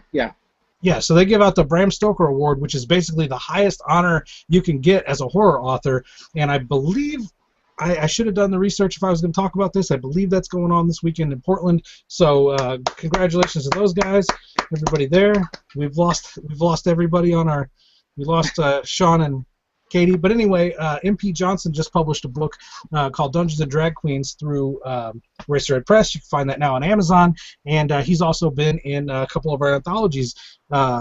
He's been in the Very Strange House Christmas anthology. He's also been in Strange Fucking Stories, and he will be in Strange Sex 2, The Second Coming 2 is the third story. So that's, I don't know why I'm talking about MP Johnson, but because he's going to join us at Days of the Dead in Indianapolis, and I'm going to try, you know, I'm somebody, gang. I'm somebody out there. I'm going to try to talk to the promoters of the show and get our table pressed up against MP Johnson's table, and then it's just going to be a smorgasbord of smut. Unfortunately, you know, out of all the books we're going to have for sale, though, none of them are going to have cock smoke in it. Yeah, sorry. Maybe next time. So the third thing that I wanted to announce during this broadcast with you, John Bruni, is the brand new novel. Yes. From Jonathan A. Brundy. What's your middle name, John Bruni? My middle name is Paul. John P. Brundy, ladies and Paul gentlemen. does not start with A. For our viewers out there. Stay in school, kids. Tell us a little bit about this novel, sir. The title is Poor Bastards and Rich Fucks. And it is the it is a futuristic story. It is about this group of rich fucks who they get together every year, and they gather together a group of people that they don't think society will miss, and they put them into this kind of a weird game, so they can bet on who's going to live, who's going to die. The whole idea is that all these like homeless people, prostitutes, other rejects of society, they're pitted up against each other in the big city. They have to kill each other. The last man or woman standing wins $1 billion. And $1 billion. $1 billion, yes. And well, that's the idea at least. But they have this one guy who each and every year fucks it up because he's a rich guy. He's got this idea of himself as the big white hunter. He's a big Hemingway fan, so he decides that he's going to just hunt the poor people down himself, just for fun, just for kicks. And this year things have gotten a little bit different for this group because they've decided that they've thrown a ringer in here to kill this guy. And they just want this guy out of the way and done. But this year things are going to be so much different because there's a lot more at stake, and the characters involved are just really fucked up. There's one guy who's got, in the future there's a disease called the Red Death, and you can pretty much imagine what that is like. He's a homeless dude with the Red Death. So it's pretty much these poor bastards trying to band together and take out these rich fucks. The tentative release for Poor Bastards and Rich Fucks is July 2014, and we have, well, we won't talk about the cover yet. We always want that to be a surprise. We have a guy in mind, getting ready to talk to him, getting ready to get a cover done, going to have the book done. And what is our summer season going to be called? It's Psycho Spring, and I believe it's going to be called the Slasher Summer. The Slasher Summer 2014 is what we're going to release that. We're going to release my short story collection, Murder Stories for your Brain Piece. Finally, after 2 years of having this cover done, that's a long time in the waiting, dude. It's a long time coming. That's going to be coming out along with John Bruni's book and Strange Sex 2. So, and possibly my new shark book. I don't want to talk about the title or what that's about yet, but they're possibly going to be another. Sharks. What's that? Nothing. What about sharks? None. So yeah, Slasher Summer 2014. Yeah. John Bruni, Poor Bastards, Rich Fucks. And Kevin is retarded seal. Yes, I am. A special needs seal, KMT. How dare you? Very interesting. That's a very interesting seal. John Bruni, I have a question for you. Sure. Because I was kicked off by my gremlins earlier when we were doing the whole question segment. Okay, so when did you get, like, how did you first learn about Strange House, and how did you get started with that? It was actually through Forest Viewing, review site. They review horror movies. I write for them at least once a month. And two of the people involved, Jason and Jory, they actually knew Kevin from one of the conventions. And through that relationship, I wound up getting into Strange House. That is rad, dude. Oh yeah, it was great. It's all who you know. Not really, though. If you're watching this and you're an author, send in some stuff, because we love reading weird shit. We absolutely need your submissions for Strange Story Saturdays. As John Bruni has said, the submissions have slowed down, so we need to make sure we keep that fresh. And your 500 to 1,500 word story, strangehousebooks.com. The submission email, John Bruni, how do they contact you? It is strangestorysaturdays@gmail.com. Strange Story Saturdays, plural. Saturdays. That's right. It's Strange Story Saturday, but it's Saturdays for some reason. I'm the one that came up with that email address, by the way, so I don't know what I was thinking. There are many Saturdays. It's not just one day. It's not just one Saturday. We're going to just keep doing it, right? That's a very interesting Saturday. Yes, the idea is that we continue to do them, that it becomes a long-standing thing. So, John Bruni, how have you received these stories? Are you happy with what you've gotten for Strange Story Saturdays? Are you disappointed with what you've gotten? For years, you were on the other side of this relationship with the author and publisher. Now you have all of the power. You have the biggest dick in the entire universe. It is up to you to decide whether this poor author is published or rejected.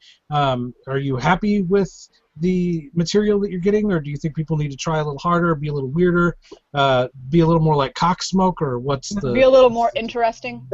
Just a little more interesting.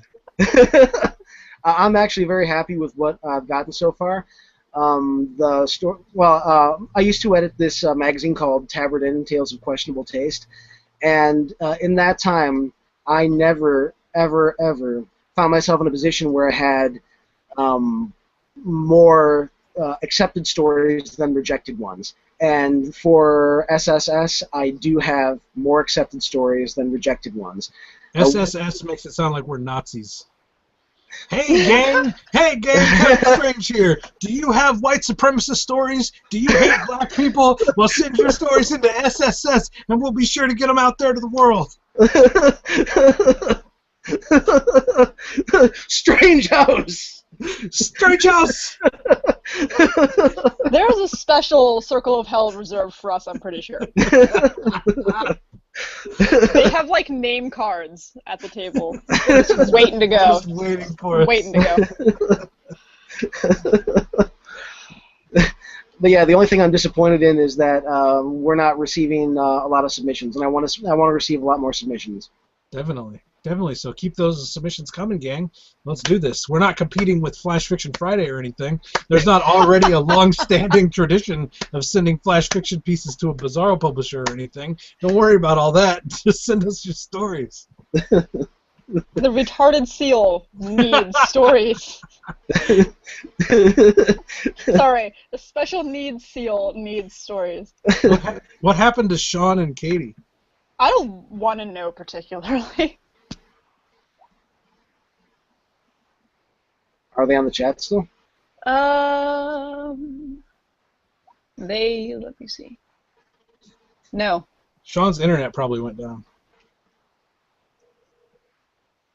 Yeah, it probably did. I don't see them. Technical difficulties, gang. I'm Kevin Strange now. Did you hear me? Technical difficulties, gang. So you need to put on just a little bit of weight.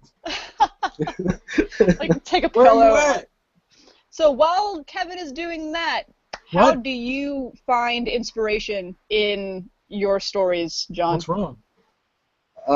Inspiration comes in all sorts of weird ways. It's not really. It's crazy. I don't All right. necessarily go out Just looking check for it it. If I look for it, usually things go wrong. Well, yeah, we're gonna wrap it up soon. But it's just a lot of what if this happened or what if that happened, or I'd notice a really strange interaction and give me an idea for a scene in a novel or something like that. It's just stuff like that, you know.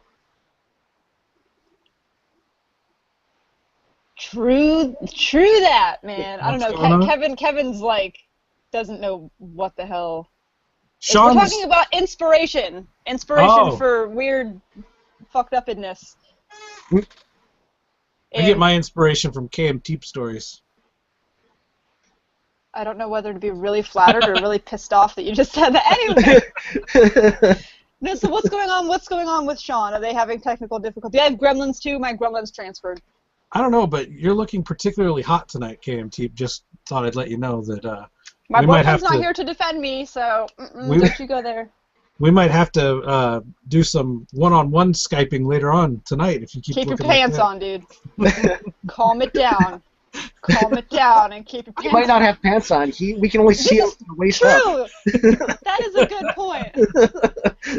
I always do. Please. I always do good casts in my underwear, gang. He's like, I love being an author, man. I'm That's gonna right. put pants on today. That's right. Inspiration is a weird thing. Inspiration can come from anywhere. A lot of times it comes from absolutely nowhere. For me, it ends up there. It's just I have an idea or a nugget of something I want to.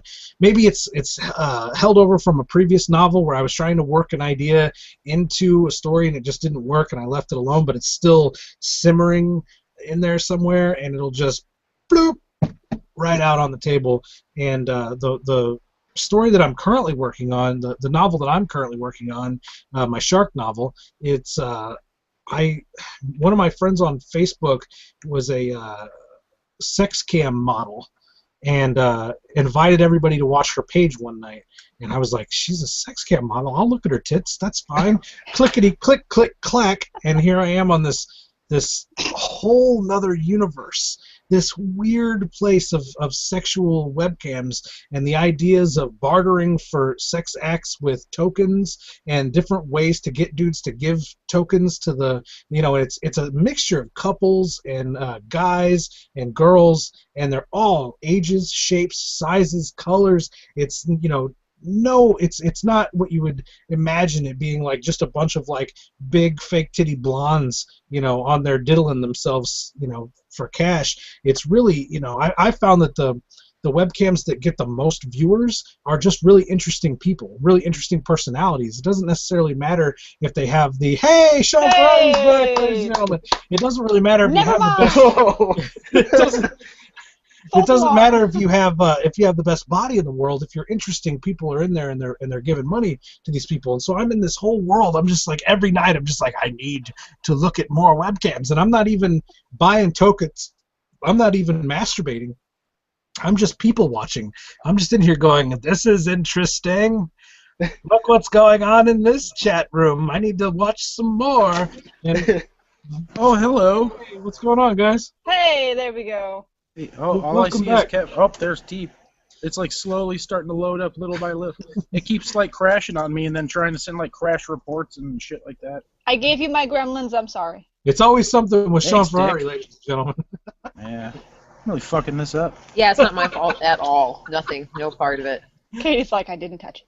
So I have this idea over here for a shark book, and then I'm obsessing over sex webcams over here, and I'm just like, fuck yeah, put them together. This is gonna be a sex cam shark book. So that's what I'm currently working on. That's where the inspiration came from, and it doesn't always work like that. Sometimes it's just whatever. Yeah, comes that's a really interesting concept, actually. What are you working with? Interesting concept. Sean Ferrari. Yo. Sean Ferrari looked like he was about to throw up into his fucking.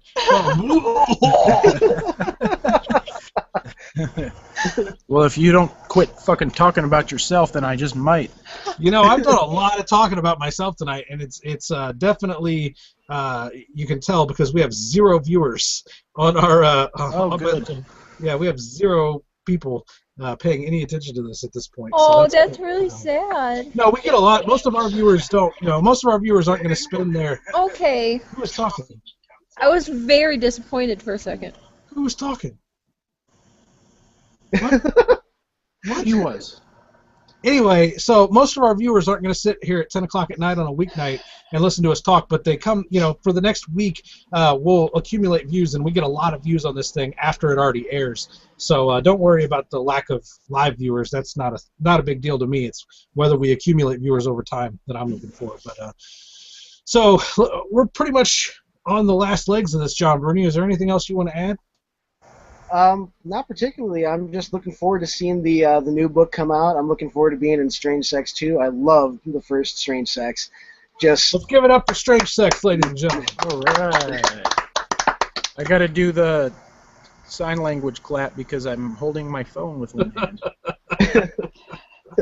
Is this the sign language? No, you still got to use both hands. We'll share it together. Here. Yay, now I can clap. No, show them the sign language. Yeah, that's the sign language. It's just you shake your hands back and forth like this, Kevin. Like this? Yeah, like jazz hands. Jazz hands. That means happiness. You know, I've been Yay. watching so many sex webcams lately that I keep expecting all of you people to whip your genitalia out. Maybe That's you not should gonna watch happen. one There's a lot with of- the death Hey, chick. you know, what's there's a going on. lot of butt plugs going on in the sex cam industry, ladies and gentlemen. Everybody likes to put butt plugs in. I don't know. Strange if house, that- ladies and gentlemen. Is there I a figured death this- fetish out there, Kevin? A Is there like death a death- fetish? A death, like DEAF. You're asking me if there's a death fetish out there, like in the Yeah, world? like couldn't Yeah, you, there's a you death research fetish in that the way, then world. you'd know what this meant. Like the cock would come out and they do jazz hands and then. Why don't you do some deaf porn, Katie dear? No, I'm not deaf. Do you really think they're deaf? Do you really think those sluts are deaf? Yeah. That bitch is not deaf. I'm sorry. But that's just not how a deaf person would You just act. ruined like tens of people's fantasies. Tens of people. That is not how a deaf chick would suck a dick. I'm sorry.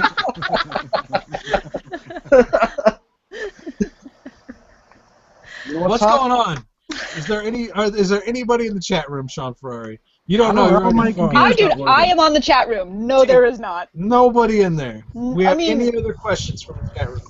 Pedro left a little while ago. He had to go He's nappy usually our star. Pedro. Miss Pedro. Pedro.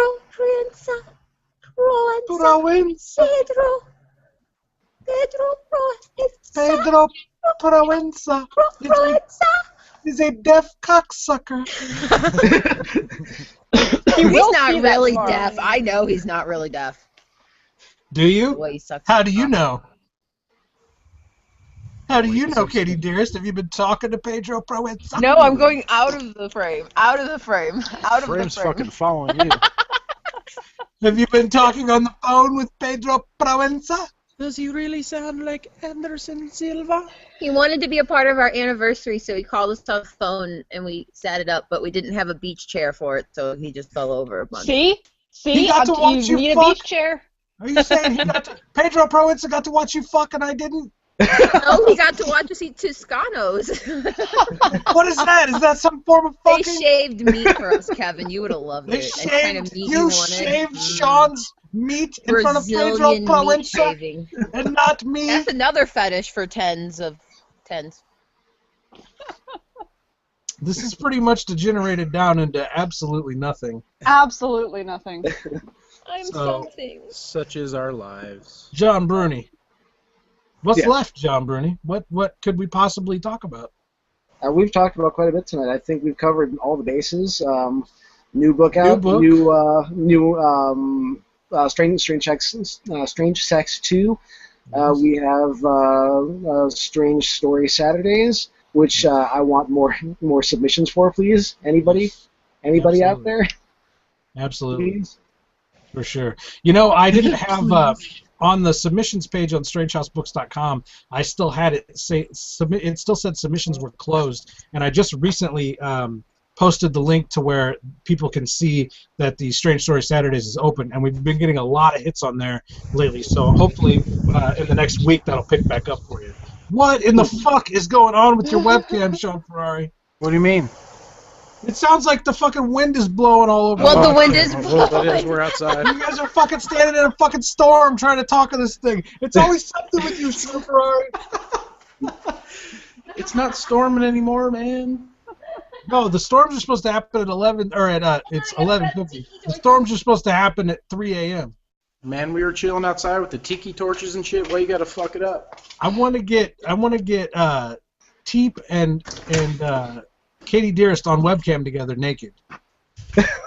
What are the chances of this? How about now? That's an interesting concept, but it's not going to happen. Interesting concept. You know, I love all of you guys very much, and And We're he gonna just do wants this- to see us naked because he loves us that much. Yeah, there's that, you know, and Jesse's just a rapey guy. You know, you guys all have something in common. he's just a little bit rapey. He's just a tad bit rapey. Anyway, the next episode of Strange... What is this called?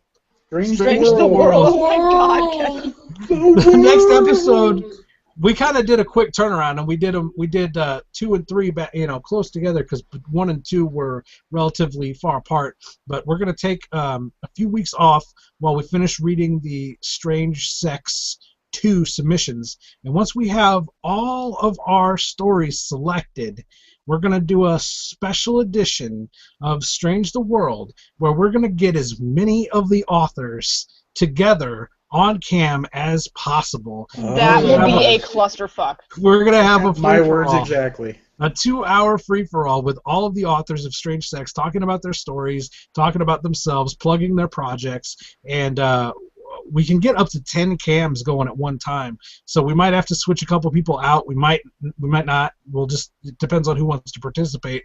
But I'm going to invite every single person in the book to come on and do the next episode of Strange the World. I'm Strange scared. Sex 2. So look forward to that in a few weeks, ladies and gentlemen. In the meantime, I'm going to write about sharks and webcams, and John Bruni's prepping his book. Can Teep, Slaughtertown Circus is just blowing up all over the place. Oh my God, I could not be happier. Thank you guys, you are all awesome. Everybody that gets their hands on this book, everybody that opens this book and reads the first few pages, reads through the rest of it going, holy shit, who is this chick? She is fucking awesome. And I've been telling you since day one, Teep, you're a great writer. I know you have. You're a great writer. No, Teep, really, you're a great writer. I don't just tell people that. You know what I'm saying? That's not something I just come out and tell people. I'm not just trying to get in your pants, Cam, Teep. You better Even not though be. you're looking particularly hot this evening. Tell us how that feels, Cam. 6 5-star reviews in a row on Amazon. How does that feel? I could not be happier. I never expected that to happen. There were a lot of people that were just kind of like, oh, you're writing something about clowns? Oh, okay, so like everybody else read about clowns? But I have a lot of people that are saying like that it's unique and it's creative, and that's exactly what I was going through. So thank you guys for totally understanding what I was trying to get at. You guys are awesome. I think and that it's cotton candy for everybody. I think Slaughtertown Circus, it catches people the same way, like initially, that my novel Vampire Guts in Newtown catches people. Just the word vampire, it sets people like, oh, I don't want to read. There's so much vampire fatigue. They're just like, oh no, I don't want to. No vampires. Oh, vampires. Twilight. Yeah, there was oh, a God, lot of oh, resistance. God. There was a lot of So- resistance about that. And then everybody thinks that it's circus punk. Like, everyone's like, you're writing something about clowns? It must be circus punk. No, it's not circus punk. Well, it has just nothing to do with that genre. Be assured that Circus Punk is going to be gone in 5 seconds, and KM Teep and Slaughtertown Circus is going to be around for a long fucking time because you've written a fucking masterpiece. Your first time out, you're a fucking savant, KM Teep. You don't even realize. You're so Kevin, nonchalant about it. You're like, Kevin, you're still not getting in my pants, dude.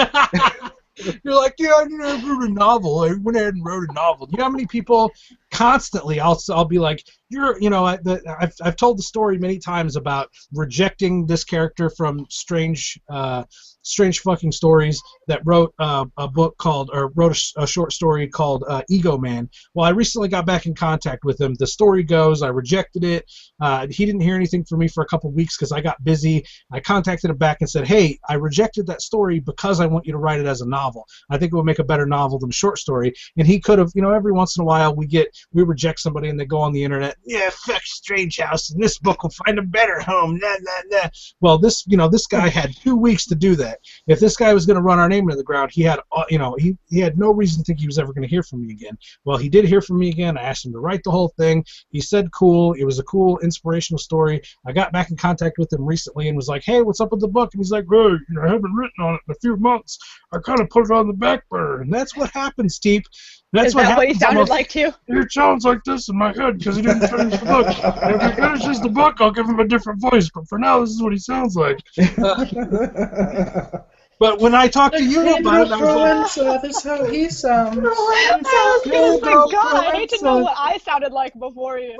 Oh my God. Pedro Proenza is supposed to be writing us a book too, but I haven't seen hide nor hair of that. Pedro Proenza, you'd better get yourself into gear, Pedro. Pedro is such a good writer, and it's So I talked to KMT, but I'm like, yo, T, you wrote some cool shit. Why don't you write us a full novel? And that is exactly what he sounded like, ladies and gentlemen. Exactly, like to a T. Like, he even was doing this the entire time, so.